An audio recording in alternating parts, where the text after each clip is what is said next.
Bienvenue dans cette cinquième vidéo de formation sur Adobe Photoshop.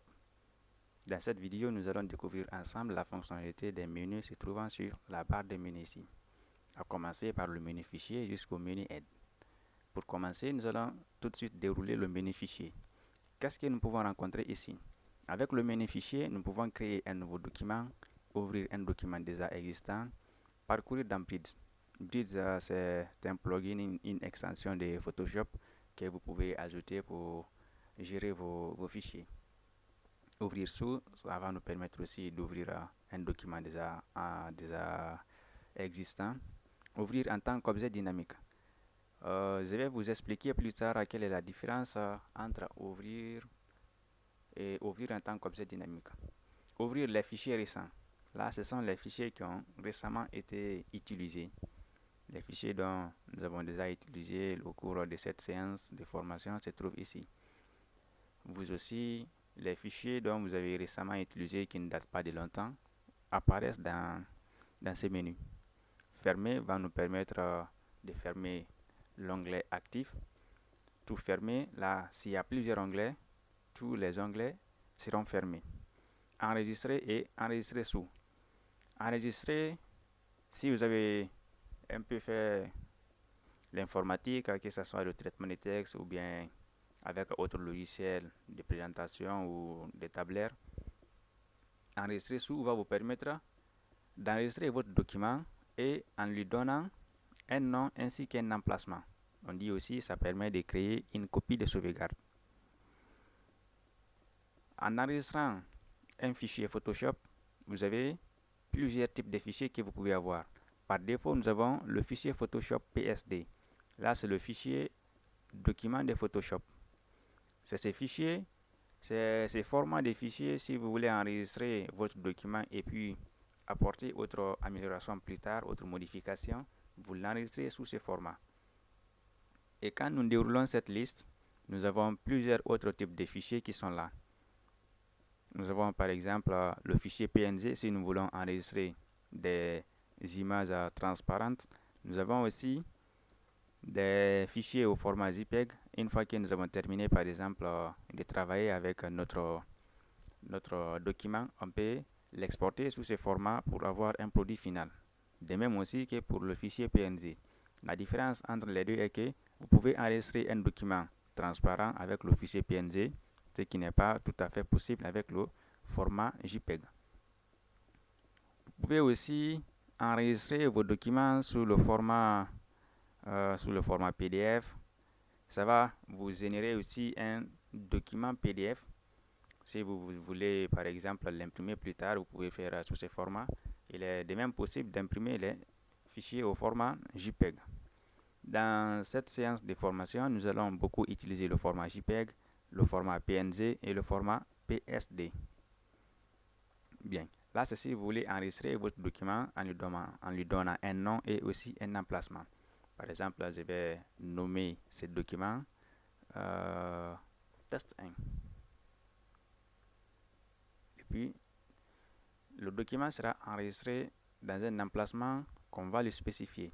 Par exemple, je vais mettre dans Images et puis je vais cliquer sur Enregistrer. En ce temps, mon document est enregistré au format PSD. Le format PSD, retenez que c'est le format du document Photoshop. Vous pouvez l'ouvrir à tout moment et apporter des améliorations. Toujours avec le menu fichier, nous avons Nouveau. Nouveau va nous permettre de créer un nouveau document comme nous l'avons déjà vu. Si vous voulez créer un nouveau document, à travers cette fenêtre, vous pouvez choisir la dimension de votre document et ensuite créer le document en question. Voici, nous avons un nouveau document qui a été créé. On peut aussi ouvrir un document déjà existant. Par exemple, quand je clique là, raccourci clavier, CTRL-O. Je vais ouvrir par exemple cette image. Vous pouvez aussi ouvrir plusieurs images à la fois. Vous pouvez sélectionner plusieurs images et cliquer sur Ouvrir. Toutes ces images seront ouvertes dans votre logiciel Photoshop. Et comme on l'a vu précédemment, vous pouvez naviguer entre les onglets, c'est-à-dire quitter dans le contenu d'un onglet et aller dans un autre onglet. Voilà. Si tous les onglets ne s'affichent pas ici, par exemple, nous avons pour le moment 1, 2, 3 et 4 onglets. Et nous avons ouvert au moins 5 à 6 fichiers dans le logiciel. Si tout ne s'affiche pas là, vous avez cette icône qui va vous permettre d'afficher la liste de tous les fichiers qui sont déjà ouverts. Donc, le nom de tous les onglets apparaît ici. Donc, si je vais aller au niveau de sans-titre 1, je peux cliquer sur sans-titre 1. Et si je vais aller au niveau de test 1, il suffit de cliquer sur test 1. Comme ça, j'ai accès au contenu de mon document.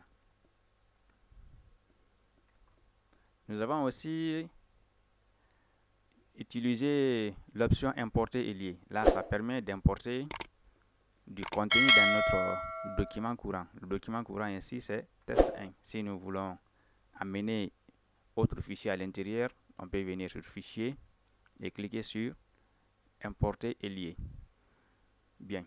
Au niveau de l'onglet édition, vous avez annuler.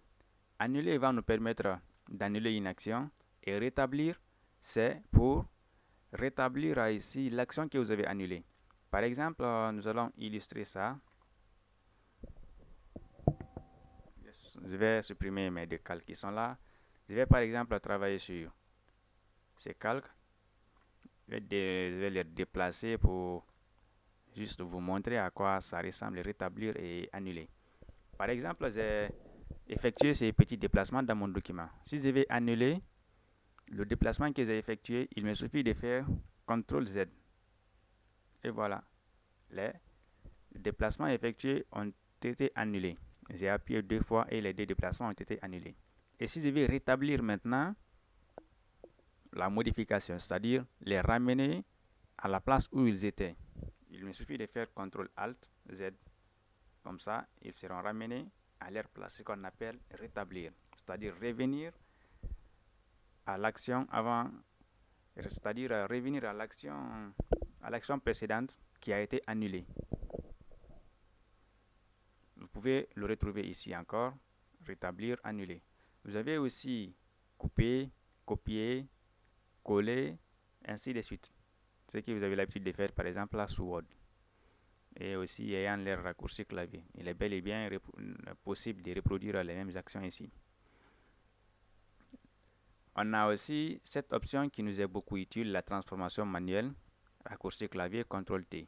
Lorsque vous cliquez dessus, il va activer le quadrillage de modifications et vous pouvez redimensionner votre image en longueur et en largeur, ensuite valider en appuyant sur Entrée ou en cliquant sur le bouton de validation. On a aussi l'onglet Calque. À travers l'onglet Calque, vous pouvez bien entendu créer un nouveau calque.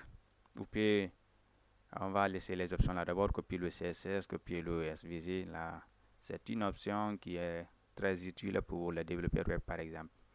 Nous allons nous intéresser d'abord à la création des nouveaux calques et aussi aux masques de fusion, aussi à la pixelisation des calques. Ça peut être un calque de texte, un calque de forme, un calque de fond, ainsi de suite. Toujours dans le même onglet, on peut dupliquer un calque, c'est-à-dire multiplier le calque en question.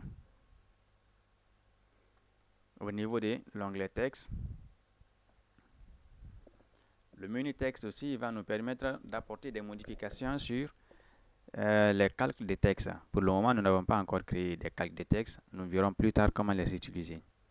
Et aussi le menu sélection. Le menu sélection, si vous vous rappelez, on avait une fois utilisé le menu sélection. Lorsque nous avons, par exemple, une partie de notre document sélectionné à travers cet outil de sélection, on peut désélectionner la partie 1, venant au niveau du menu sélection et cliquer sur désélectionner. Soit aussi on peut intervertir la sélection, c'est-à-dire renverser la sélection. En faisant sélection, intervertir, on peut renverser la sélection ou appliquer son raccourci clavier Shift, CTRL et I. Alors, ça nous permet d'inverser la sélection.